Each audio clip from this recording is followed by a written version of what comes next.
Hello all, welcome back to my channel. எல்லோரும் எப்படி இருக்கீங்க?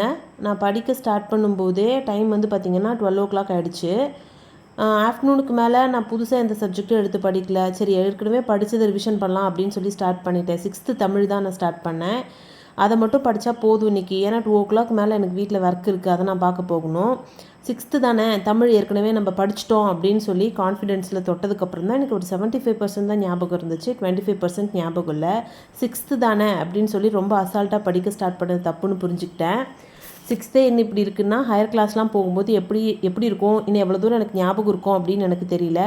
ஏதாவது பாயிண்ட் மிஸ் பண்ணிட்டா என்ன பண்ணுறது அப்படின்னு பயமாக வேறு இருக்குது. எனக்கு மட்டும் தான் ரிவிஷன் பண்ணும்போது இப்படி தோணுதா, இல்லை உங்களுக்கும் அப்படி தான் தோணுமா அப்படின்னு எனக்கு சொல்லுங்கள். நைட் இங்கிலீஷ் தான் படிக்கணும். இங்கிலீஷ்க்கு எனக்கு ஹார்ட் காப்பியாக டெக்ஸ்ட் புக் இல்லை, PDF ஃபார்மேட்டில் தான் இருக்குது. அதை ரெஃபர் பண்ணி கையில் ஒரு கைடு இருக்குது, அதை வச்சு தான் படிக்கணும். நான் என்ன படிக்கிறேன் அப்படின்னு சொல்லிவிட்டு அடுத்தடுத்த வீடியோஸில் உங்களுக்கு அப்டேட் பண்ணுறேன். வீடியோ அப்டேட்ஸ்க்கு சப்ஸ்கிரைப் பண்ணி வச்சுக்கோங்க. நெக்ஸ்ட் வீடியோவில் பார்க்கலாம். Bye bye, take care.